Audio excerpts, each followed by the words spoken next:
Hi ಸ್ನೇಹಿತರೆ, ತಮಗೆಲ್ಲರಿಗೂ ನಮಸ್ಕಾರಗಳು. ಸ್ವಾಮಿ ವಿವೇಕಾನಂದ ಸ್ಟಡಿ ಸೆಂಟರ್ಗೆ ಆತ್ಮೀಯವಾಗಿ ಸ್ವಾಗತವನ್ನು ಕೋರುತ್ತಾ ನಾನು ನಿಮ್ಮೆಲ್ಲರ ಕೋಚ್ ಸರ್.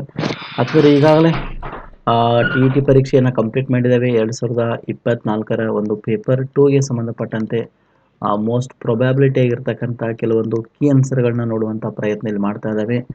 ಸೊ ವಿಶೇಷ ಏನಪ್ಪ ಅಂತಂದರೆ ಈ ಬಾರಿ ಪೇಪರ್ ಬಹಳಷ್ಟು ಕಠಿಣತೆಯನ್ನು ಒಳಗೊಂಡಿರೋದನ್ನು ನಾವು ನೋಡ್ತಾ ಇದ್ದಾವೆ. ಸೊ ನಾವು ಕ್ಲಾಸ್ನಲ್ಲಿ ಫಿಸಿಕ್ಸ್ಗೆ ಸಂಬಂಧಪಟ್ಟಂಥ PUC ಲೆವೆಲ್ ಕ್ವಶನ್ಸ್ಗಳನ್ನ ಚರ್ಚೆ ಮಾಡಿದ್ದು. ಬಟ್ ಈ ಬಾರಿ ಅತಿ ಹೆಚ್ಚು ಕೆಮಿಸ್ಟ್ರಿ ಆಗಿರ್ಬೋದು ಮತ್ತು ಬಯೋಲಜಿ ಕ್ವಶನ್ಸ್ಗಳು ಏನಾಗಿದಾವಪ್ಪ ಅಂದ್ರೆ PUC ಲೆವೆಲ್ದಿಂದ ಬಂದಿರೋದು ಒಂದು ಆಕಸ್ಮಿಕ ಅಂತಲೇ ಹೇಳ್ಬೋದು. ಜೊತೆಗೆ ಬಹಳಷ್ಟು ಕಠಿಣ ಆಗಿರ್ತಕ್ಕಂಥ ಕ್ವಶನ್ಸ್ಗಳೇ ಹೌದವು. PUC ಲೆವೆಲ್ ವಿದ್ಯಾರ್ಥಿಗಳಿಗೆ ಅವು ಈಜಿ ಆಗಿರ್ತವೆ. ಬಟ್ ನಮ್ಮ ಕ್ಯಾಂಡಿಡೇಟ್ಗಳಿಗೆ ಏನಾಗಿರ್ತದೆ ಅಂದರೆ ನಮಗೆ ಅವು ಬಹಳಷ್ಟು ಟಫ್ ಅನಿಸ್ತವೆ. ಯಾಕಂದ್ರೆ ನಾವು ಅವುಗಳನ್ನ ಓದಿರೋದಿಲ್ಲ, ಅವುಗಳ ಬಗ್ಗೆ ಗಮನ ಕೊಡಿಸೋದ್ರಿಲ್ಲ. ಸೊ ಹಾಗಾಗಿ ಅವು ನಮಗೆ ಕೆಲವೊಮ್ಮೆ ಕಠಿಣತೆ ಅಂತ ಅನಿಸ್ತಾ ಇದ್ದಾವೆ. ಆದರೂ ಸಹಿತ ಬನ್ನಿ ನೋಡೋಣ, ಒಂದೊಂದು ಕ್ವಶನ್ಸ್ಗಳನ್ನ ನೋಡೋಣ ಯಾವ ರೀತಿ ಕರೆಕ್ಟ್ ಆಗಿದ್ದಾವೆ. ಒಳ್ಳೆಯದ ವಿದ್ಯುತ್ ಫ್ಲಕ್ಸ್ನ SI ಮಾನ ಕೇಳಿದ್ದಾರೆ. ನಾವು ಕಾಂತೀಯ ಫ್ಲಕ್ಸ್ ನೋಡಿದ್ದು ಸ್ನೇಹಿತರೆ, ಮ್ಯಾಗ್ನೆಟಿಕ್ ಫ್ಲಕ್ಸ್. ಬಟ್ ಇಲ್ಲಿ ಕೇಳಿದ್ದು ಎಲೆಕ್ಟ್ರಿಕ್ ಫ್ಲಕ್ಸ್ನ ಕೇಳಿದ್ದಾರೆ. ಸೊ ಸರಿಯಾದ ಉತ್ತರ ವೋಲ್ಟಾಮೀಟರ್ ಬರ್ತಾ ಇದೆ ಸ್ನೇಹಿತರೆ, ನೆನ್ಪಿಟ್ಕೋರಿ. ಇನ್ನು ಇದಂತೂ ನಮ್ಮ ಕ್ಲಾಸ್ನಲ್ಲಿ ಆಲ್ರೆಡಿ ಚರ್ಚೆ ಆಗಿತ್ತು. ಒಬ್ಬ ವ್ಯಕ್ತಿಗೆ ಪ್ಲಸ್ ಇತ್ತಂದರೆ ಸೊ ದಟ್ ಈಸ್ ದೂರದೃಷ್ಟಿ ಇರ್ತಾ ಇದೆ ರೀ. ಸೊ ಹಾಗಾದ್ರೆ ಆ ವ್ಯಕ್ತಿ ಹೊಂದಿರತಕ್ಕಂಥ ದೋಷ ಯಾವುದಪ್ಪ ಅಂತ ಕೇಳಿದ್ರೆ ದಟ್ ಈಸ್ ದೂರದೃಷ್ಟಿ ದೋಷ ಅಂತ ಕರಿತಾ ಇದ್ದಾವೆ. ಸೊ ನೆನ್ಪಿಟ್ಕೋರಿ, ಆಲ್ರೆಡಿ ಕ್ವಶನ್ಸ್ ಬಂದಿತ್ತು. ಇನ್ನು ಇದು ಸಹಿತ ನಾವು ರೋಧಗಳ ಸರಣಿ ಮತ್ತು ಸಮಾಂತರ ರೂಪದ ಪ್ರಾಬ್ಲಮ್ಗಳ ಸೂತ್ರಗಳನ್ನ ನೋಡಿದಾಗ ನಮ್ಗೆ ಗೊತ್ತಾಗ್ತಾ ಇದೆ. ಸೊ 4 Ω ಒಟ್ಟು ರೋಧವನ್ನು ಕೊಡೋದು. ಸೊ ಡೈರೆಕ್ಟಾಗಿ ಆನ್ಸರ್ ನಮ್ಗೆ ನೋಡ್ತಾ ಇದ್ದೇವೆ. ಸೊ ದಟ್ ಈಸ್ ಯಾವ್ದು ಹೇಳ್ರಿ, 4 ಆಪ್ಷನ್ಸ್ ಇಸ್ ರೈಟ್ ಆಗ್ತಾ ಇದೆ. ನೆನ್ಪಿಟ್ಕೋರಿ, ಇವೆರಡು ಪ್ಯಾರಲಲ್ ಇದಾವೆ, ಇವುಗಳು ಸಮಾಂತರ ಇದಾವೆ. ಸಮಾಂತರವಾಗಿ so R2 R1 × R2 divide by R1 plus R2 ಈ ಒಂದು ಫಾರ್ಮುಲಾ ಹಾಕಿ ಈ ಪ್ಯಾರಲನ್ನು ಕಂಡುಹಿಡಿದು ಆಮೇಲೆ ಸೊ ಈ 6 ಮತ್ತು ಈ 6 ಕೂಡಿಸಿದ್ದು ಅಂದರೆ ನಮಗೇನಾಗ್ತದೆ ಹೇಳ್ರಿ, ಒಟ್ಟು 4 Ω ಬರ್ತಾ ಇದೆ. ಇದು ಸಹಿತ ಆಲ್ರೆಡಿ ನಾವೇನು ಮಾಡಿದ್ದು ಹೇಳ್ರಿ, ಸೊ ಚರ್ಚೆಯನ್ನು ಮಾಡಿದ್ದು. ಸೊ ಸರಿಯಾದ ಉತ್ತರ 4 ಬರ್ತಾ ಇದೆ. ಇನ್ನು ಅದೇ ರೀತಿ 124 ನಾವು ನೋಡ್ತಾ ಇದ್ದೇವೆ. ಕ್ಷಿತಿಜಕ್ಕೆ ಸಮಾಂತರ ಇರತಕ್ಕಂಥ ವಿದ್ಯುತ್ ತಂತಿಯಲ್ಲಿ ವಿದ್ಯುತ್ ಪ್ರವಾಹದ ಪೂರ್ವದಿಂದ ಪಶ್ಚಿಮ ದಿಕ್ಕಿಗೆ ಹರಿತಾ ಇದೆ. ಪೂರ್ವದಿಂದ ನೋಡಿ, ಪೂರ್ವದಿಂದ ಏನಾಗೈತೆ ಹೇಳ್ರಿ, ಸೊ ಈ ರೀತಿ ಪಶ್ಚಿಮಕ್ಕೆ ಹೋಗ್ತಾ ಇದೆ ಅಂತಂದಂಗೆ ನಾವು ನೋಡ್ತಾ ಇದ್ದೇವೆ. ಹೌದಾ? ಸೊ ಪೂರ್ವದಿಂದ ಪಶ್ಚಿಮಕ್ಕೆ ಏನಾಗ್ತಾ ಇದೆಪ್ಪ ಅಂದ್ರೆ ಹೋಗ್ತಾ ಇದೆ ಅಂತ ತಿಳ್ಕೊರಿ. ಸರಿ, ಉಲ್ಟಾ ಆಯಿತು, ಹಿಂಗಾಗಿ ಓಕೆ, ಪೂರ್ವದಿಂದ ಪಶ್ಚಿಮಕ್ಕೆ ಹೋಗ್ತಾ ಇದೆ. ಸೊ ಈ ಸಂದರ್ಭದಲ್ಲಿ ಕಾಂತಕ್ಷೇತ್ರದ ದಿಕ್ಕ ಕೇಳಿದ್ದಾರೆ, ಮ್ಯಾಗ್ನೆಟಿಕ್ ಸೊ ಫೀಲ್ಡನ್ನು ಕೇಳಿದ್ದಾರೆ ಸ್ನೇಹಿತರೆ.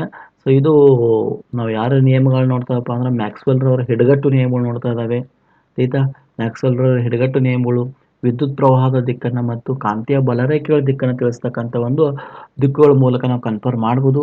ಬಟ್ ಸ್ವಲ್ಪ ಇದು ಕನ್ಫ್ಯೂಷನ್ ಮಾಡ್ತಕ್ಕಂಥ ಪ್ರಶ್ನೆ ಆಗಿರೋದ್ರಿಂದ ಅದು ಟಫ್ ಅಂತಂದು ಹೇಳ್ಬೋದು. ಬಟ್ ಇಲ್ಲಿ ಸರಿಯಾದ ಉತ್ತರ ಯಾವತ್ತಪ್ಪ ಅಂದ್ರೆ ಪೂರ್ವ ದಿಕ್ಕಿನಿಂದ ಏನಾಗ್ತದೆ, ಪ್ರದಕ್ಷಿಣವಾಗಿರ್ತಾ ಇದೆ. ಪಶ್ಚಿಮ ದಿಕ್ಕಿನಿಂದ ಏನಾಗಿರ್ತದೆ, ಅಪ್ರದಕ್ಷಿಣವಾಗಿರ್ತಾ ಇದೆ ಸ್ನೇಹಿತರೆ, ನೆನ್ಪಿಟ್ಕೋರಿ. ಒಂದು type of anticlockwise ತಿರುಗ್ತಾ ಇದೆ ಅನ್ನೋದನ್ನ ನೋಡ್ತಾ ಇದ್ದೇವೆ. ರೈಟ್.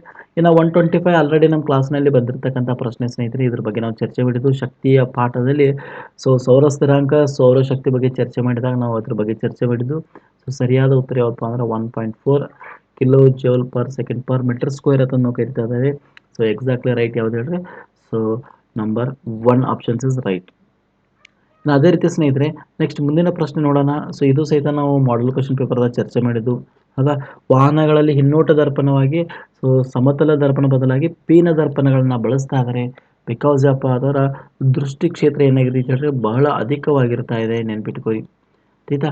ದೃಷ್ಟಿ ಕ್ಷೇತ್ರ ಅಂದರೆ ಬಹಳ ಹಿಂದಿನ ವಸ್ತುಗಳನ್ನು ಸಹಿತ ನಾವು ನೋಡ್ಲಿಕ್ಕೆ ಸಾಧ್ಯತೆ ಇಲ್ಲಿ ಪೀನ ದರ್ಪಣದಲ್ಲಿ. ಹಾಗಾಗಿ ಸರಿಯಾದ ಉತ್ತರ ಯಾವುದಾಗ್ತದೆ ಹೇಳ್ರಿ, ದಟ್ ಈಸ್ ನಂಬರ್ 2 ಆಗ್ತಾ ಇದೆ ಸ್ನೇಹಿತರೆ, ನೆನ್ಪಿಟ್ಕೋರಿ. ಇನ್ನು ಅದೇ ರೀತಿ ದಟ್ ಈಸ್ 127 ಪ್ರಶ್ನೆಯನ್ನು ನೋಡೋದಾದರೆ ಸೊ ಇದು ಸಹಿತ ಯಾವುದು ಚಲನೆಯ ಸಮೀಕರಣಗಳು ನೋಡ್ತಾ ಇದ್ದಾವೆ. ಒಂದು ಚಂಡನ ಅಂದ್ರೆ ಸೊ ದಟ್ ಈಸ್ v² ಏನಾಗ್ತದೆ ಹೇಳ್ರಿ, u² + 2a ಬದಲಾಗಿ GS ಫಾರ್ಮುಲಾ ಹಾಕ್ರಿ. ಇವತ್ತು ಆರಂಭಿಕ ವೇಗ ದಟ್ ಈಸ್ u ಆಗಿರ್ತಾ ಇದೆ. ಸೊ u ಆಲ್ವೇಸ್ ಏನಾಗಿರ್ತದೆ ಹೇಳ್ರಿ, ಎಸ್ ಪ್ರಾರಂಭಿಕ ವೇಗ ಇವತ್ತು 0 ಇರ್ತಾ ಇದೆ. ಹೌದಾ? ಸೊ ಜಿ ಅಪ್ವರ್ಡ್ ಹೋಗ್ತಾ ಇದೆ ಅಂದ್ಕೊಳ್ಳೆ -9.8 ತಗೋಬೇಕಾಗ್ತದೆ. ಅದ ಮೇಲಿದೆ ಅಂದ್ಕೊಳ್ಳೆ -9 ತಗೋತಾ ಇದ್ದಾರೆ. ಸೊ ಎತ್ತರ ಕಂಡಿಡಿ ಅಂದ್ರೆ ದಟ್ ಈಸ್ s ಕಂಡುಹಿಡಿಬೇಕು. ಫಿ ಆಲ್ರೆಡಿ ಕೊಟ್ಟಿದ್ದಾರೆ, ಎಷ್ಟು ಅಂತಿಮ ವೇಗ ಅಂದ್ರೆ 49ದಾಗ ಹೋಗ್ತಾ ಇದೆ. ಮೇಲಕ್ಕೆ ಎಷ್ಟು ದೂರ ಹೋಗ್ತೀಪ್ಪ ಅಂದ್ರೆ ಈ ಫಾರ್ಮುಲಾಕ್ಕೆ ಬಿಡಿಸಿರಂದ್ರೆ ಸೊ ನಿಮ್ಗೆ ಸಿಗ್ತಾ ಇದೆ ಇಲ್ಲಿ ಮೀಟರ್ ಇರೋದ್ರಿಂದ. ಸೊ ದಟ್ ಈಸ್ ಆನ್ಸರ್ ಏನಾಗ್ತದಪ್ಪ ಅಂದ್ರೆ 122.5 ಮೀಟರ್ ಬರ್ತಾ ಇದೆ, ನೆನ್ಪಿಟ್ಕೊಳ್ಳಿ. ಇದು ಸಹಿತ ಡೈರೆಕ್ಟಾಗಿ ಸೂತ್ರ ಹಾಕಿ ಬಿಡಿಸ್ಬೋದು. ಹೌದಾ? ಎಸ್. ಇನ್ನು ಇದು ಸಹಿತ ಚಿತ್ರದಲ್ಲಿದೆ. ಸೊ ಇಲ್ಲಿ ವೇಗ ಕೊಟ್ಟಿದ್ದಾರೆ ನೋಡಿ, ವೆಲಾಸಿಟಿ ಕೊಟ್ಟಿದ್ದಾರೆ. ಅದ ವೆಲಾಸಿಟಿ ಎಷ್ಟಿದಪ್ಪ ಅಂದ್ರೆ 2 ಮೀಟರ್ ಪರ್ ಸೆಕೆಂಡ್ದಾಗ ಕೊಟ್ಟಿದ್ದಾರೆ. ಸೊ ಟೈಮು ಎಲ್ಲಿ ತನಕ ಬಂದದ ಹೇಳ್ರಿ, 10 ಸೆಕೆಂಡ್ ಬಂದದ. ಹೌದಾ. ಸೊ ಹಾಗಾದ್ರೆ ಆರಂಭಿಕ ವೇಗ ಇಲ್ಲಿ ನಿಮ್ಗೆ ಗೊತ್ತಿದೆ ಯು ಇಸ್ ಈಕ್ವಲ್ ಟು ಏನಿದೆ 0 ಇದೆ. ಹಾಗಾದ್ರೆ ಎಕ್ಸಲರೇಷನ್ ಕಂಡುಹಿಡಿಯಿರಿ ಸ್ನೇಹಿತರೆ, P minus U divide by T. So A ಸಿಗ್ತಾ ಇದೆ. ಆಮೇಲೆ ಏನು ಮಾಡ್ರಪ್ಪ ಅಂತಂದ್ರೆ ಸೊ ಫೋರ್ಸ್ ಕೇಳಿದ್ದಾರೆ, force is equal to M into A. Force ಅಂದರೆ ಎಷ್ಟಿದೆ ಹೇಳ್ರಿ, 20 kg ಆಲ್ರೆಡಿ ಕೊಟ್ಟಿದ್ದಾರೆ. ಸೊ ಇಂಟು ಎಕ್ಸಲರೇಷನ್ ಎಷ್ಟು ಬರ್ತಿತ್ತು ನೋಡ್ರಿ. ಸೊ ಎಕ್ಸಾಕ್ಟ್ಲಿ ರೈಟ್ ಆನ್ಸರ್ ಏನಪ್ಪ ಅಂದ್ರೆ 4 ನ್ಯೂಟನ್ ಬರ್ತಾ ಇದೆ. ಸೊ ದಟ್ ಈಸ್ ಇದು ಸಹಿತ ಆರಾಮಾಗಿ ಗ್ರಾಫ್ ಮೂಲಕ ನಾವೇನು ಮಾಡ್ಬೋದು, ಬಿಡಿಸ್ಬೋದು. ಇದು ಸಹಿತ ಕವರ್ ಆಗಿದೆ ಅಂತ ಹೇಳ್ಬೋದು ನಮ್ಮ ಕ್ಲಾಸ್ನಲ್ಲಿ. ಇನ್ನು ಡೈರೆಕ್ಟಾಗಿ ಇದೊಂದು ನೋಡಿ, ಇದು ಸಹಿತ ಏನಾಗಿದೆ ಅಂದರೆ ನಮ್ಮ ಕ್ಲಾಸ್ನಲ್ಲಿ ಕರೆಕ್ಟಾಗಿ ಕವರ್ ಆಗಿದೆ. ಡೈರೆಕ್ಟ್ ಪ್ರಶ್ನೆ ಬಂದಿದೆ, ಸಾಂದ್ರತೆಯ ಅಂತಾರಾಷ್ಟ್ರೀಯ ಏಕಮಾನ. ಸಿಂಪಲ್ ದ ಸ್ನೇಹಿತರೆ, ಸಾಂದ್ರತೆ ಇಸ್ ಈಕ್ವಲ್ ಟು ಏನು ಹೇಳ್ರಿ, ರಾಶಿ ಡಿವೈಡ್ ಬೈ ಏನೈತೆ ಹೇಳ್ರಿ, ಗಾತ್ರ ಈತನೋದನ್ನು ನಾವು ನೋಡ್ತಾ ಇದ್ದಾವೆ. ಹೌದಾ. ಸೊ ರಾಶಿ that is K G per metre cube ಬರ್ತಾ ಇದೆ, ನೆನ್ಪಿಟ್ಕೋರಿ. ಸೊ ಸರಿಯಾದ ಉತ್ತರ ಯಾವುದಪ್ಪ ಅಂದ್ರೆ ದಟ್ ಈಸ್ ನಂಬರ್ 1 ಬರ್ತಾ ಇದೆ, ನೆನ್ಪಿಟ್ಕೋರಿ. ಹೌದಾ. ಎಸ್ ಬನ್ನಿ ನೆಕ್ಸ್ಟ್. ಎಸ್, ಇದು ಸಹಿತ ಡೈರೆಕ್ಟಾಗಿ ಕ್ವಶನ್ಸ್ ಬಂದಿದೆ ಸ್ನೇಹಿತರೆ. ಪ್ಲಾಂಕ್ನ ಸ್ಥಿರಾಂಕ ಬೆಲೆ ಇದನ್ನು ಸಹಿತ ನಾವು ಆಲ್ರೆಡಿ ಚರ್ಚೆಯನ್ನು ಮಾಡಿದ್ದು. ಸೊ ಪ್ಲಾಂಕ್ನ ಸ್ಥಿರಾಂಕ ಕೇಳಿದ್ದಾರೆ ನೋಡಿರಿ. ಎಲೆಕ್ಟ್ರಾನ್ ಕೊಲಂಬುಗಳು ಕೊಟ್ಟಿದ್ದಾರೆ ಪ್ರಶ್ನೆ ನೋಡಿ ಇಲ್ಲಿ 6.2. ಸೊ ನ್ಯೂಟನ್ ಕೊಟ್ಟಿದ್ದಾರೆ. ಹೌದಾ. ಒನ್ ಟೈಪ್ ಆಫ್ ಏನಪ್ಪ ಅಂದ್ರೆ 10⁻23 ನ್ಯೂಟನ್ ಕೊಟ್ಟಿದ್ದಾರೆ ನೋಡಿ. 6.02 10 ಆಯ್ತಾ. ಸೊ ಇಲ್ಲಿ ಸರಿಯಾದ ಉತ್ತರ ಯಾವುದಪ್ಪ ಅಂದ್ರೆ 6.626 into 10⁻34 joule second. So that is ಏನಪ್ಪ ಅಂದ್ರೆ ಸೊ ಸರಿಯಾದ ಉತ್ತರ ಡೈರೆಕ್ಟಾಗಿ ನಮ್ಮ ಕ್ಲಾಸ್ನಲ್ಲಿ ಬಂದಿರತಕ್ಕಂಥ ಪ್ರಶ್ನೆ ಅಂತಲೇ ಹೇಳ್ಬೋದು. ಸೊ ದಟ್ ಈಸ್ ನೋಡಿ ಪಿ ಯು ಸಿ ಕ್ವಶನ್ಸ್ ಅಂತಲೇ ಹೇಳ್ಬೋದು. ನೋಡಿ ಪಿ ಯು ಸಿ ಕ್ವಶನ್ಸ್ ಡೈರೆಕ್ಟಾಗಿ ಬಂದಿದೆ. ವುಡ್ ಸ್ಪಿರಿಟ್ ಅಂತಂದು ಯಾವುದನ್ನು ಕರೀತಾರೆ, ಯಾವ ಆಲ್ಕೋಹಾಲನ್ನು ಕರೀತಾರಪ್ಪ ಅಂದ್ರೆ ಸೊ ದಟ್ ಈಸ್ ಮೆಥನಾಲನ್ನು ನಾವು ಕರಿತಾ ಇದ್ದಾವೆ, ನೆನ್ಪಿಟ್ಕೋರಿ.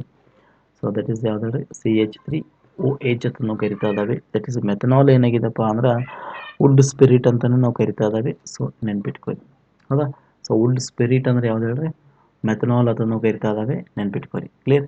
S, okay. ನೆಕ್ಸ್ಟ್ ಇದಾದ ನಂತರ ನಾವು ನೋಡ್ತಾ ಇದ್ದಾವೆ ಎಮ್ ಕವಚದಲ್ಲಿ. ಇದು ಡೈರೆಕ್ಟ್ ಆಗಿರ್ತಕ್ಕಂಥ ಕ್ವಶನ್ಸ್ ರೀ. ಹೌದಾ. ಸೊ ಡೈರೆಕ್ಟ್ ಆಗಿರ್ತಕ್ಕಂಥ ಕ್ವಶನ್ಸ್ ಇದೆ, ನೆನ್ಪಿಟ್ಕೋರಿ. ನೋಡಿ ಕ್ಲಿಯರ್ ಆಗಿ ನೋಡ್ರಿ. ಎಮ್ ಕವಚದಲ್ಲಿ ಕವಚಗಳು ಎಷ್ಟಿದಾವೆ, ಬೀಜ ಕೇಂದ್ರ ಇರ್ತಾ ಇದೆ. ಸೊ ಬೀಜ ಕೇಂದ್ರದ ಒಳಗಡೆ ಏನಿರ್ತೈತೆ ಹೇಳ್ರಿ. ಎಸ್, ಬೀಜ ಕೇಂದ್ರ ಇರ್ತಾ ಇದೆ. ಬೀಜ ಕೇಂದ್ರದ ಒಳಗಡೆ ಏನಿರ್ತದೆ ರೀ, ಬೀಜ ಕೇಂದ್ರ ಹೊರಗಡೆ 1ನೇ ಕವಚಕ್ಕೆ ಎಲ್ ಕವಚ, ಎಮ್ ಕವಚ. ಹೌದಾ. ಸೊ ಸರಿಯಾದ ಉತ್ತರ ಯಾವುದಪ್ಪ ಅಂತ ಕೇಳಿದ್ರೆ ದಟ್ ಈಸ್ ಎಮ್ ಕವಚದಲ್ಲಿರುವ ಕಕ್ಷೆಗಳ ಸಂಖ್ಯೆ. ಅದ್ರ ಜೊತೆಗೆ ಕಕ್ಷೆ ಎಮ್ ಕವಚ ಇದೆ, ಅದರೊಳಗೆ SPD ಇರ್ತಾ ಇದಾವೆ ಉಪಕವಚಗಳು. ಹೌದಾ. SPD ಇರ್ತಾ ಇದ್ದಾವೆ. ಸೊ ನೆನ್ಪಿಟ್ಕೋರಿ. ಸೊ ಹಾಗಾಗಿ ಸರಿಯಾದ ಉತ್ತರ ಯಾವುದಪ್ಪ ಅಂತ ಕೇಳಿದ್ರೆ so that is number 3 is right ಆಗ್ತಾ ಇದೆ. ಎಮ್ ಕವಚದಲ್ಲಿರುವ ಒಟ್ಟು ಸಂಖ್ಯೆಗಳು ಸ್ನೇಹಿತರೆ, ನೆನ್ಪಿಟ್ಕೊಳ್ಳಿ. ಇನ್ನು ಈ ಕೆಳಗಿನವುಗಳಲ್ಲಿ ಎಲೆಕ್ಟ್ರಾನ್ ಆಕಾಂಕ್ಷಿ ಅಂತ ಕೇಳಿದರೆ ಸ್ನೇಹಿತರೆ, ವೆರಿ ಇಂಟ್ರೆಸ್ಟಿಂಗ್ ಇದೆ ಪ್ರಶ್ನೆ. That is a very difficult to ಪ್ರಶ್ನೆ. ಇದ್ರ ಬಗ್ಗೆ ನಾವು ಚರ್ಚೆನೇ ಮಾಡಿಲ್ಲ. PUCಯಲ್ಲಿ ಬಂದಿರತಕ್ಕಂಥ ಸೊ ಲಾಸ್ಟ್ ಟೈಮ್ 2019 ಇದು ಬಂದಿತ್ತು. GPS ಎಕ್ಸಾಮ್ ಬಂದಿತ್ತು. ಇದು 2019 GPS ಎಕ್ಸಾಮ್ನಲ್ಲಿ ಸೊ ಬಂದಿರತಕ್ಕಂಥ ಪ್ರಶ್ನೆ ಅಂತಲೇ ಹೇಳ್ಬೋದು. ಸೊ ದಟ್ ಈಸ್ ಆಲ್ಸೋ ಏನಪ್ಪ ಆ ಥರ ನೋಡಿ, ದ್ಯುತಿಪಟುತ್ವ ಉಳ್ಳ ಅನ್ನುವ ಯಾವುದು ಅಂತ ಕೇಳಿದ್ದಾರೆ. ಸೊ ಇದು ಸಹಿತ ಏನಪ್ಪ ಆ ಥರ ಸೊ PUCಯಲ್ಲಿ ಬಂದಿರತಕ್ಕಂಥ ಪ್ರಶ್ನೆ ಸ್ನೇಹಿತರೆ, ನೆನಪಿಟ್ಕೋರಿ. ಹೌದಾ. ಸೊ ಸರಿಯಾದ ಉತ್ತರ ಯಾವುದಾಗ್ತದೆ ಇಲ್ಲಿ, ಬ್ಯೂಟೇನ್ ಟು ಆಲ್ ಬರ್ತಾ ಇದೆ, ಬ್ಯೂಟೇನ್ ಟು ಆಲ್. ಓಕೆ. ಇನ್ನು ನೆಕ್ಸ್ಟ್ ಸೊ 135 ಡೈರೆಕ್ಟ್ ಇದು ನಾವು ಚರ್ಚೆ ಮಾಡಿದ್ದೇವೆ. ಕ್ಯಾಲ್ಸಿಯಂ ಕ್ಲೋರೈಡ್ನ ಘಟಕ ಸೂತ್ರ, ಕ್ಯಾಲ್ಸಿಯಮ್ದು ಎಷ್ಟಿದೆ ಹೇಳ್ರಿ, 40 ಇದೆ ರಾಶಿ. ಸೊ ಕ್ಲೋರಿನ್ದ 35.5 ಇದೆ, ಇಂಟು 2 ಮಾಡಬೇಕಾಗ್ತದೆ. ಯಾಕೆ 2 ಪರಮಾಣುಗಳಿದಾವೆ ಇಲ್ಲಿ. ಹೌದಾ. ಸೊ ಹಾಗಾಗಿ ಆನ್ಸರ್ ಎಷ್ಟು ಬರ್ತದೆ ಹೇಳ್ರಿ, 111 ಬರ್ತಾ ಇದೆ ಸ್ನೇಹಿತರೆ, ನೆನ್ಪಿಟ್ಕೋರಿ. ರೈಟ್. 70 + 40 that is 11. ನೆಕ್ಸ್ಟ್ ಮತ್ತೆ ಬಯಾಲಜಿಗೆ ಸಂಬಂಧಪಟ್ಟಂಥ PUC ಕ್ವಶನ್ಸ್ಗಳು ಬಂದಿದ್ದಾವೆ ಸ್ನೇಹಿತರೆ. So that is also PUC questions ಇದೆ.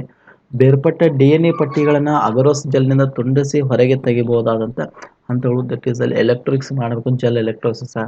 ಸೊ ದಟ್ ಈಸ್ ಏನಪ್ಪ ಅಂದ್ರೆ ಜೆಲ್ ವಿದ್ಯುತ್ ಸ್ತರಣ ಅಂತ ನಾವು ಕರಿತಾ ಇದ್ದಾವೆ. So that is exactly right ಆಗ್ತಾ ಇದೆ. ಸೊ ಇದು ಸಹಿತ PUCಯಲ್ಲಿ ಬಂದಿರತಕ್ಕಂಥ ಪ್ರಶ್ನೆ ಅಂತಲೇ ಹೇಳ್ಬೋದು.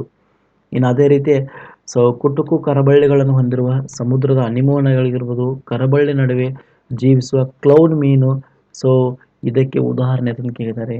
ಸೊ ಒಂದಕ್ಕೊಂದು ಪರಸ್ಪರ ಅವಲಂಬನೆ ಮಾಡಿಕೊಂಡು ತಮ್ಮ ಜೀವನವನ್ನು ನಡೆಸ್ತಾ ಇದ್ದಾವೆ. ಸೊ ಹಾಗಾಗಿ ಸರಿಯಾದ ಉತ್ತರ ಪರಸ್ಪರ ಅವಲಂಬನೆ ಅಂತ ನಾವು ಕರಿತಾ ಇದ್ದಾವೆ, ನೆನಪಿರಲಿ. ಓಕೆ, ಇನ್ನು ನೆಕ್ಸ್ಟ್ ಇದಾದ ನಂತರ ನಂಬರ್ 138.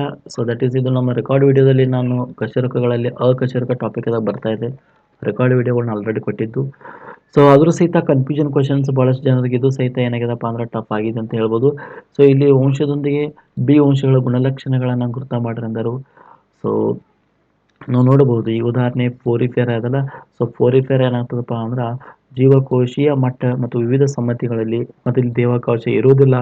ಇನ್ನು ಕುಟುಕು ಕಣವಂತಗಳು ಏನಾಗಿದಾವಪ್ಪ ಅದರ ಅಂಗಾಂಶ ಮಟ್ಟ ಇದೆ, ತ್ರಿಜ್ಯೀಯ ಸಮಮಿತಿ, ದೇಹಾವಕಾಶ ಇಲ್ಲೂ ಸಹಿತ ಇಲ್ಲ ಅನ್ನೋದನ್ನು ನಾವು ನೋಡ್ತಾ ಇದ್ದೇವೆ. ಇನ್ನು ಚಪ್ಪಟೆ ಹುಳುಗಳು ಏನಾಗಿದಾವಪ್ಪ ಅಂದ್ರೆ ಅಂಗಯುವ ವ್ಯವಸ್ಥೆ ಮಟ್ಟ, ದ್ವಿಪಾರ್ಶ್ವ ಸಮಿತಿ ಇದೆ, ಇಲ್ಲಿ ದೇಹಾವಕಾಶ ಇಲ್ಲ ಅನ್ನೋದನ್ನು ನೋಡ್ತೇವೆ. ಇನ್ನು ನಾಲ್ಕನೇದು ಏನತ್ತಪ್ಪ ಅಂದ್ರೆ ಬಿ ಹೋಗ್ತಾ ಇದೆ, ಅಂಗಯುವ ವ್ಯವಸ್ಥೆ ಮಟ್ಟ, ದ್ವಿಪಾರ್ಶ್ವ ಸಮಿತಿ. ಸೊ ಹಾಗೆ ಇಲ್ಲಿ ಸರಿಯಾದ ಉತ್ತರ ಯಾವುದಪ್ಪ ಅಂದ್ರೆ ದಟ್ ಈಸ್ ಯಾವುದಂದ್ರೆ ನಂಬರ್ 4 ಆಗ್ತಾ ಇದೆ, ನೆನ್ಪಿಟ್ಕೊಳ್ಳಿ. ಹೌದಾ? ಎಸ್. ಬನ್ನಿ ನೆಕ್ಸ್ಟ್ ಮುಂದಿನ ಪ್ರಶ್ನೆ ನೋಡೋಣ. ಸೊ ಸಸ್ಯ ಸಾಮ್ರಾಜ್ಯದ ಉಭಯವಾಸಿ ಪ್ರಾಣಿಗಳು ಅದನ್ನು ಕರಿತಾ ಇದ್ದಾವೆ. ಹಾವಸೆ ಸಸ್ಯಗಳು ಬರ್ತಾ ಇದಾವೆ ಸ್ನೇಹಿತರೆ. ರೆಕಾರ್ಡ್ ಕ್ಲಾಸ್ನಲ್ಲಿ ನಿಮಗೆ ಅದು ಅವೈಲಬಲ್ ಆಗ್ಬೋದಾಗಿತ್ತು ನೋಡಿದರೆ. ಸೊ ಹಾವಸೆ ಸಸ್ಯಗಳು ವಿಶೇಷವಾಗಿ ಏನಾಗಿದ್ದಪ್ಪ ಆ ಥರ ಉಭಯವಾಸಿ ಸಸ್ಯಗಳು ಅದನ್ನು ಕರಿತಾ ಇದ್ದಾವೆ. ಸೊ ಇಲ್ಲಿ ನಾವು ನೋಡ್ತಾ ಇದ್ದಾವೆ ದಟ್ ಈಸ್ ಪರ್ಣ, ಸೈಕಾಸ್ ಇವೆಲ್ಲ ಅನಾವೃತ ಬೀಜ ಸಸ್ಯಗಳು ಸ್ನೇಹಿತರೆ, ನೆನ್ಪಿಟ್ಕೊಳ್ಳಿ. ಹೌದಾ? ಇದು ಶೈವಲ, ಎಲೋತ್ರಿಕ್ಸ್ ಅನ್ನೋದೊಂದು ಶೈವಲ, ಮಾರ್ಕಾನ್ಸಿ ಅನ್ನೋದೊಂದು ಏನಪ್ಪ ಅಂದ್ರೆ ಉಭಯವಾಸಿ ಹಾವಸೆ ಸಸ್ಯಗಳ ಉದಾಹರಣೆ. ಸೊ ದಟ್ ಈಸ್ ಸರಿಯಾದ ಉತ್ತರ ಯಾವುದ್ರಿ? ನಂಬರ್ 3 ಇಸ್ ರೈಟ್ ಆಗ್ತಾ ಇದೆ, ನೆನ್ಪಿಟ್ಕೊರಿ. ಸೊ ಇದು ಅವೈಲೇಬಲ್ ಇತ್ತು ರೆಕಾರ್ಡ್ ವಿಡಿಯೋದಲ್ಲಿ, ನೆನ್ಪಿಟ್ಕೊರಿ. ಇನ್ನು ಇದನ್ನಂತೂ ನಾವು ಡೈರೆಕ್ಟಾಗಿ ಚರ್ಚೆ ಮಾಡಿದ್ದು ಸ್ನೇಹಿತರೆ. ಮಾನವನ ಹೆಣ್ಣು ಸಂತಾನೋತ್ಪತ್ತಿಯಲ್ಲಿ ಅಂಡವು ಯೋನಿಗೆ ಹೋಗ್ತಕ್ಕಂಥ ಸರಿಯಾದ ಸಂದರ್ಭ ಏನಪ್ಪ ಅಂದ್ರೆ ಫಸ್ಟ್ ಅಂಡಾಶಯದಿಂದ ಉತ್ಪತ್ತಿ ಆದೈತಿ, ಅಂಡಾಣುಗಳು ಅಂಡನಾಳ ಬರ್ತಿದೆ, ಗರ್ಭಕೋಶಕ್ಕೆ ಹೋಗ್ತದೆ, ಗರ್ಭಕೋಶ ಕಂಠಕ್ಕೆ ಬರ್ತಾ ಇದೆ, ಆಮೇಲೆ ಯೋನಿಗೆ ಬರ್ತಾ ಇದೆ. ಸೊ ಹಾಗಾಗಿ ಸರಿಯಾದ ಆನ್ಸರ್ ಯಾವುದಪ್ಪ ಅಂದ್ರೆ that is number 4 is right ಆಗ್ತಾ ಇದೆ. ಸೊ ನೆನ್ಪಿಟ್ಕೊಳ್ಳಿ.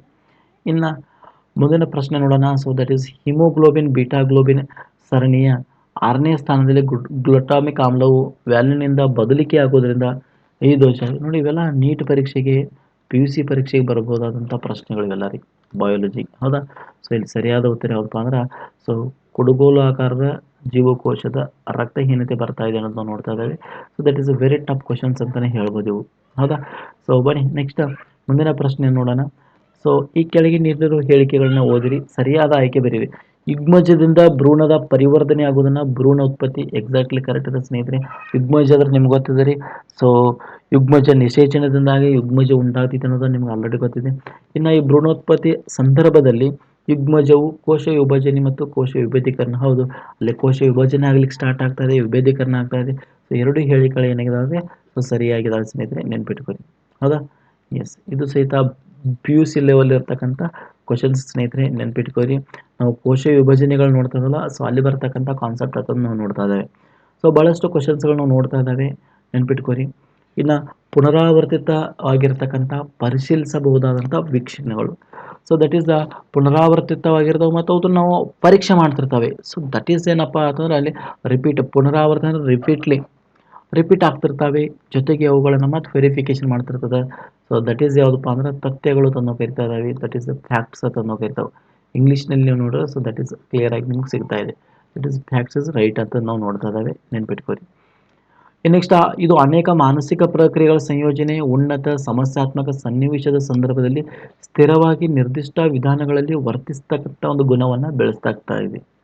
ಸೊ ಇಂಥ ಒಂದು ಗುಣ ನಮ್ಮಲ್ಲಿ ಬರ್ತೈತೆ ಅಂದರೆ ಸೊ ದಟ್ ಈಸ್ ಏನಪ್ಪ ಅಂತಂದ್ರೆ ನೋಡಿ, ಉನ್ನತ ಮತ್ತು ಸಮಸ್ಯೆಗಳಿದ್ದಂಥ ಸಂದರ್ಭದಾಗ ನಮ್ಮ ಮನಸ್ಸು ಏನಾಗಿರ್ಬೇಕಂದ್ರೆ ಸ್ಥಿರವಾಗಿ ವರ್ತಿಸುವಂತಿರಬೇಕು, ನಿರ್ದಿಷ್ಟ ವಿಧಾನಗಳನ್ನ ವರ್ತಿಸ್ತಕ್ಕಂಥ ಒಂದು ಪ್ರವೃತ್ತಿಯನ್ನು ಹೊಂದಿರಬೇಕಾಗ್ತದೆ. ಸೊ ಹಾಗಾಗಿ that is answer related to ಏನಪ್ಪ ಅಂದ್ರೆ ವೈಜ್ಞಾನಿಕ ಮನೋಭಾವ ಅಂತಂದು ಕರಿತಾ ಇದ್ದಾವೆ, ನೆನ್ಪಿಟ್ಕೋರಿ. ದಟ್ ಈಸ್ ರೈಟ್ ಆನ್ಸರ್ ಅಂತ ನಾವು ನೋಡ್ತಾ ಇದ್ದಾವೆ. ಹೌದಾ? ಎಸ್. ಇನ್ನು ಬನ್ನಿ ನೆಕ್ಸ್ಟ್ ಪರಿಕಲ್ಪನೆ ಕುರಿತಂತೆ ಅತ್ಯಂತ ಸೂಕ್ತ ಹೇಳಿಕೆ ಯಾವುದು ಅಂತ ಕೇಳಿದರೆ ಪರಿಕಲ್ಪನೆಗಳ ಬಗ್ಗೆ ನಿಮ್ಗೆ ಆಲ್ರೆಡಿ ಗೊತ್ತಿದೆ. ಆಗ ಸೊ ಪರಿಕಲ್ಪನೆ ಬಹು ಆಯಾಮದ ಪ್ರಕ್ರಿಯೆ ಆಗಿರ್ತಾ ಇದೆ, ವಿಕೇಂದ್ರೀಕರಣದ ಮಜಲುಗಳನ್ನು ಒಳಗೊಂಡಿರ್ತಾ ಇದೆ. ಸೊ ಡೈರೆಕ್ಟಾಗಿ ಇದು ನಾವು ಕವರ್ ಮಾಡಿದ್ದು ಸ್ನೇಹಿತರೆ ಪರಿಕಲ್ಪನೆಗಳಲ್ಲಿ. ಸೊ ಹಾಗಾಗಿ ಸರಿಯಾದ ಉತ್ತರ 131 ಬರ್ತಾ ಇದೆ, ನೆನ್ಪಿಟ್ಕೋರಿ. ಇನ್ನು ನೆಕ್ಸ್ಟ್ ಸಾಮರ್ಥ್ಯ ಆಧಾರಿತ ಪಠ್ಯಕ್ರಮ ಸಾಮರ್ಥ್ಯ ಆಧಾರಿತ, ಇಲ್ಲಿ ಮಗುವಿನ ಅಲ್ಲ, ರಚನಾವಾದ ದಟ್ ಈಸ್ ಮಗು ಕೇಂದ್ರಿತ ಆಗಿತ್ತು ಸ್ನೇಹಿತರೆ, ನೆನ್ಪಿಟ್ಕೋರಿ. ಆಗ ಇದು ಸಾಮರ್ಥ್ಯ ಆಧಾರಿತ ಪಠ್ಯಕ್ರಮ ಮತ್ತು ಯೋಜಿತ ಕಲಿಕೆಗಳು ವಿಶೇಷವಾಗಿದ್ದು ವರ್ತನಾವಾದದ ವಿಧಾನವಾಗಿದೆ ಸ್ನೇಹಿತರೆ. ಬಿಹೇವಿಯರಿಸಮ್ ಮೆಥಡ್ ಅಥವಾ ಅಪ್ರೋಚ್ ಅನ್ನು ಕರಿತಾ ಇದ್ದಾವೆ, ನೆನ್ಪಿಟ್ಕೋರಿ. ಸೊ ಇದು ಸಹಿತ ಚರ್ಚೆ ಆಗಿತ್ತು, ನೆನ್ಪಿಟ್ಕೋರಿ. ಸೊ ಹಾಗಾಗಿ ಸರಿಯಾದ ಉತ್ತರ ಯಾವಪ್ಪ ಅಂದ್ರೆ ವರ್ತನವಾದ ವಿಧಾನದ ನೋಡ್ತಾ ಇದ್ದಾವೆ. ಸೊ ದಟ್ ಈಸ್ ರೈಟ್ ಅದನ್ನು ನೋಡ್ತಾ ಇದ್ದಾವೆ. ಈ ನೆಕ್ಸ್ಟ್ 147 ಆಲ್ರೆಡಿ ಸೈಂಟಿಫಿಕ್ ಮೆಥಡ್ ಅಥವಾ ಥಿಯರಿ ಬಗ್ಗೆ ನಾವು ಚರ್ಚೆ ಮಾಡಿದ್ದು ಸ್ನೇಹಿತರೆ. ಸೈಂಟಿಫಿಕ್ ಥಿಯರಿ ಹೆಂಗೆ ಉಂಟಾಗುತ್ತೆ ಅನ್ನೋದ. ಸೊ ವೀಕ್ಷಣೆ ಆಗ್ತಾ ಇದೆ, ವೀಕ್ಷಣೆ ಆದ ಕೂಡಲೇ ಆ ದತ್ತಾಂಶಗಳ ವಿಶ್ಲೇಷಣೆ ಮಾಡ್ತಾ ಇದ್ದೇವೆ, ಪರಿಕಲ್ಪನೆ ಊಹೆಗಳ ಪರಿಶೋಧನೆ 3 ಹಂತಗಳಲ್ಲಿ ನಡೀತಾ ಇದೆ, ಆಮೇಲೆ ಅದರ ಸಿದ್ಧಾಂತ ಸಿಗ್ತಾ ಇದೆ, ದಟ್ ಈಸ್ ವೈಜ್ಞಾನಿಕ ಜ್ಞಾನಾಭಿವೃದ್ಧಿ ಅಂತ ಕೈತಾ ಇದ್ದೇವೆ. ಸೊ ಹಾಗಾಗಿ ಇದು ಡೈರೆಕ್ಟ್ ಆಗಿ ನಾವು ಹೇಳಿದಂಥ ಕ್ವಶನ್ಸ್ ಬಂದಿತ್ತು ಮೆಥಡಾಲಜಿ ಕ್ಲಾಸ್ನಲ್ಲಿ. ಸರಿಯಾದ ಉತ್ತರ ಯಾವ್ದು ಬರ್ತಾ ಇದೆ ಅಂದರೆ ದಟ್ ಈಸ್ 2 ನಂಬರ್ ಬರ್ತಾ ಇದೆ ಸ್ನೇಹಿತರೆ, ನೆನ್ಪಿಟ್ಕೊಳ್ಳಿ. ಇನ್ನು ಬಹಳಷ್ಟು ಅಭ್ಯರ್ಥಿಗಳು ಇಂಟ್ರೆಸ್ಟಿಂಗ್ ಆಗಿರ್ತಕ್ಕಂಥದ್ದು, ಸೊ ನೆನ್ಪಿಟ್ಕೋರಿ, ಅಮೂರ್ತನೆಯ ಪ್ರಸ್ತುತಿ ಗೊತ್ತಿಲ್ಲದು, ಆಮೇಲೆ ಪ್ರಸ್ತಾವನೆ ಅಂತ, ಆಮೇಲೆ ಅನ್ವಯ, ಆಮೇಲೆ ಮುಕ್ತಾಯ ಹಂತಗಳು ಬರ್ತಾ ಇದ್ದಾವೆ.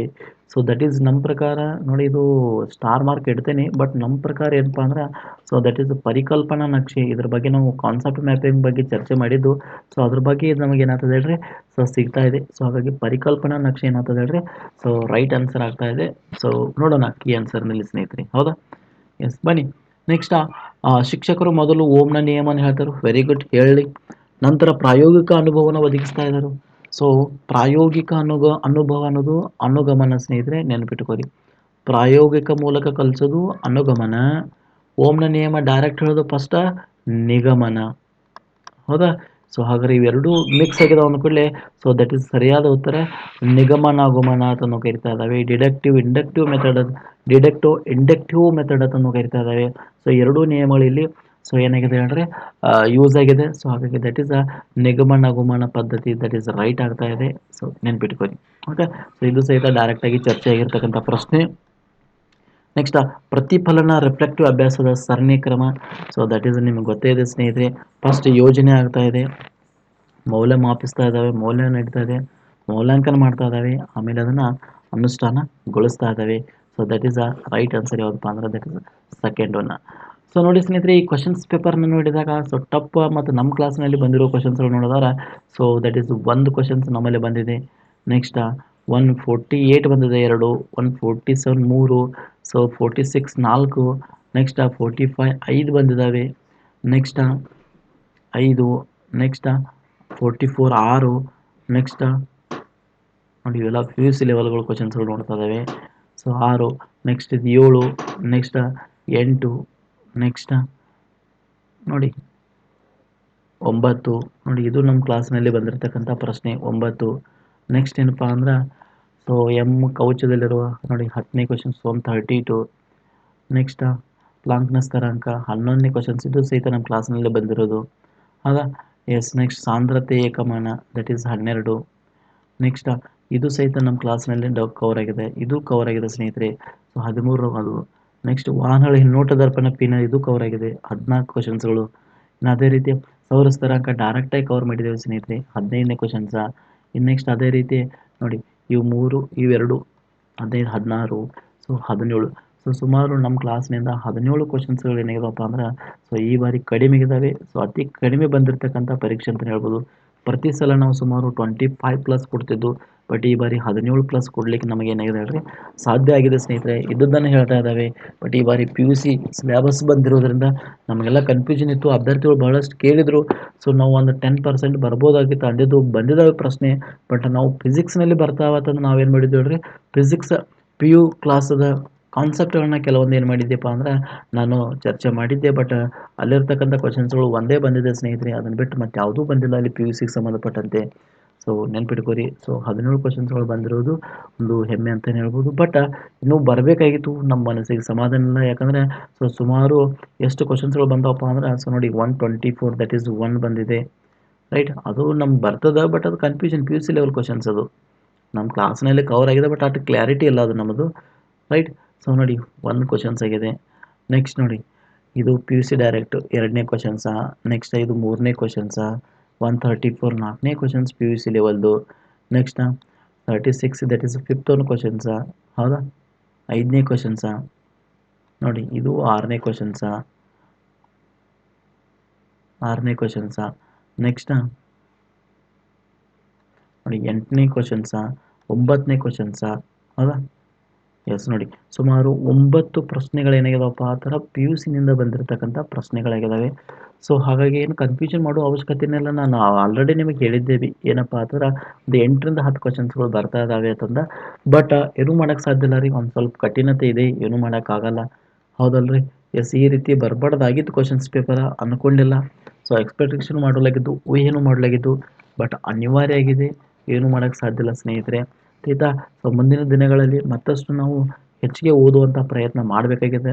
ನಾವು ಓದಬೇಕಾಗಿದೆ, ನೀವು ಓದಬೇಕಾಗಿದೆ. ಸೊ ಈ ಒಂದು ಪರೀಕ್ಷೆ ನಮಗೇನು ಮಾಡ್ತದಪ್ಪ ಅಂದ್ರೆ ಮುನ್ಸೂಚನೆಯನ್ನು ಕೊಡ್ತಾ ಇದೆ. ಎದರ ಮುನ್ಸೂಚನೆ?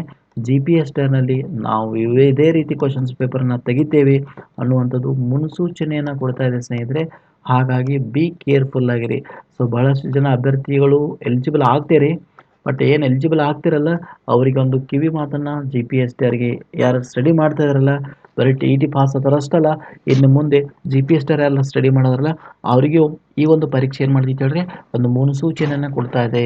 ಈ ರೀತಿ ಕ್ವಶನ್ಸ್ ಈ ಬಾರಿ ಬಂದೇ ಬರುತ್ತೆ, ನೀವು ರೆಡಿ ಆಗ್ರಿ ಅಂತಂದ ಏನು ಮಾಡ್ತಾ ಇದೆ ಹೇಳ್ರಿ, ಇನ್ಫಾರ್ಮೇಷನನ್ನು ನಮಗೆ ಕೊಡುವಂಥ ಪ್ರಯತ್ನ ಮಾಡ್ತಾ ಇದೆ ಸ್ನೇಹಿತರೆ. ನೆನ್ಪಿಟ್ಕೋರಿ ಆಯ್ತಾ, ಯಾವುದು ಈ ಒಂದು ಪರೀಕ್ಷೆ, ರೈಟ್? ಸೊ ಹಾಗಾಗಿ ಸೊ ಎಲ್ಲ ಆಲ್ಮೋಸ್ಟ್ ಕರೆಕ್ಟ್ ಆಗಿರ್ತಕ್ಕಂಥ ಆನ್ಸರ್ಗಳನ್ನ ಕೊಟ್ಟಿದ್ದೇವೆ ಸ್ನೇಹಿತರೆ. ಸೊ ಡಿಸ್ಕ್ರಿಪ್ಷನಲ್ಲಿ ನಮ್ಮ ಟೆಲಿಗ್ರಾಮ್ ಗ್ರೂಪ್ ಇದೆ, Swami Vivekananda study centre. Join ಆಗಿ. ನಮ್ದು ಆ್ಯಪ್ ಇದೆ ಪ್ಲೇಸ್ಟೋರ್ದಲ್ಲಿ ಹೋದ್ರೆ ಅಂದರೆ Swami Vivekananda study centre app ಇದೆ, ಡೌನ್ಲೋಡ್ ಮಾಡ್ಕೊರಿ. ಜೊತೆಗೆ ಏನಪ್ಪ ಅಂದರೆ HSTR ಕ್ಲಾಸ್ ಸ್ಟಾರ್ಟ್ ಇದೆ, GPSTR record batch already start ಇದೆ ಸ್ನೇಹಿತರೆ. ಸೊ ಯು ಕ್ಯಾನ್ ಜಾಯ್ನ್ ಆಗ್ಬೋದು. ಸೊ ಗಣಿತದಲ್ಲಿ ಸುಮಾರು 26 ಕ್ವಶನ್ಸ್ಗಳು ಡೈರೆಕ್ಟಾಗಿ ಬಂದಿರೋದು, ದಟ್ ಈಸ್ ಗ್ರೇಟ್ ಅಂತಲೇ ಹೇಳ್ಬೋದು. ಒಂದೆರಡು ಕ್ವಶನ್ಸ್ಗಳು ಮೆಥಡಾಲಜಿಯಲ್ಲಿ ಅಷ್ಟೇ ಚೇಂಜ್ ಆಗಿದ್ದಾವೆ, ಬಟ್ ಉಳಿದೆಲ್ಲ ಕ್ವಶನ್ಸ್ಗಳು ನಾವು ಡೈರೆಕ್ಟಾಗಿ ಚರ್ಚೆ ಮಾಡಿರ್ತಕ್ಕಂಥ ಪ್ರಶ್ನೆಗಳು ಬಂದಾವೆ. ಸೊ ಈ ಬಾರಿ ಟೋಟಲ್ ಏನಪ್ಪ ಅಂತಂದರೆ ಓವರಾಲ್ 60ಕ್ಕೆ ನಾವು ನೋಡಿದ್ವು ಅಂದರೆ, so that is 26 + 20 near about 43ರಿಂದ 45 ಅಂಕಗಳನ್ನು ನಾವು ಏನು ಮಾಡಿದವಪ್ಪ ಅಂದ್ರೆ ಈ ಬಾರಿ GPSTR ಪೇಪರ್ 2ದಲ್ಲಿ ಕೊಟ್ಟಿದ್ದೇವೆ. ಇನ್ನು ಪೇಪರ್ 1ರಲ್ಲಿ 56 ಅಂಕಗಳನ್ನು ನಾವು ಕೊಟ್ಟಿದ್ದೇವೆ ಸ್ನೇಹಿತರೆ. That is great. ಪೇಪರ್ 1ದಲ್ಲಿ ಎಲ್ಲವೂ ಸಹಿತ ನಮ್ಮ ಕ್ಲಾಸ್ನಿಂದ ಬಂದಿರತಕ್ಕಂಥ ಪ್ರಶ್ನೆಗಳಾಗಿದ್ದಾವೆ. ಸೊ ದಟ್ ಈಸ್ ಗ್ರೇಟ್ ಅಂತಲೇ ಹೇಳ್ಬೋದು. ಸೊ ಹಾಗಾಗಿ ಎಲ್ಲ ಆಟೋಮೆಟಿಕ್ ಎಲ್ಲನೂ ಕವರ್ ಮಾಡಿದ್ದಾವೆ. ಎಲ್ಲ ಮಾಡಲ್ ಕ್ವಶನ್ ಪೇಪರ್ನಲ್ಲಿ ಸಹಿತ ಅದೇ ರೀತಿ ಆನ್ಸರ್ಗಳು ಬಂದಿರೋದನ್ನು ನಾವು ನೋಡ್ತಾ ಇದ್ದಾವೆ, ರೈಟ್? ಸೊ ಒಟ್ಟಾರೆ ಸ್ನೇಹಿತರೆ ಚೆನ್ನಾಗಿ ಸ್ಟಡಿ ಮಾಡಿ, ಮುಂದಿನ ಪರೀಕ್ಷೆಗೆ ತಯಾರಲ್ಲಿ. ನಿಮ್ಮ ಸ್ಟಡಿಯನ್ನು ನಿಲ್ಲಿಸ್ಲಿಕ್ಕೆ ಹೋಗಬೇಡಿ. GPSTR ಎಕ್ಸಾಮ ಬಂದೇ ಬರ್ತಾ ಇದೆ, ಬಿ ರೆಡಿ ಆಗಿರಿ. ಓಕೆ, ಎಸ್, ಥ್ಯಾಂಕ್ ಯು ಸ್ನೇಹಿತರೆ. ಸೊ ಸಾಯಂಕಾಲ ಗಣಿತಕ್ಕೆ ಸಂಬಂಧಪಟ್ಟಂಥ ಡೀಟೇಲ್ ಆಗಿ ಆನ್ಸರ್ಗಳನ್ನ ನೋಡೋಣ. ಜೊತೆಗೆ ಏನಪ್ಪ ಅಂತಂದ್ರೆ ಪೇಪರ್ 1ಗೆ ಸಂಬಂಧಪಟ್ಟಂಥ ಆನ್ಸರ್ಗಳನ್ನು ಸಹಿತ ನೋಡುವಂಥ ಪ್ರಯತ್ನ ಮಾಡೋಣ ರೀ. ಓಕೆ, ಎಸ್, ಥ್ಯಾಂಕ್ ಯು ಸ್ನೇಹಿತರೆ. Thank you one and all.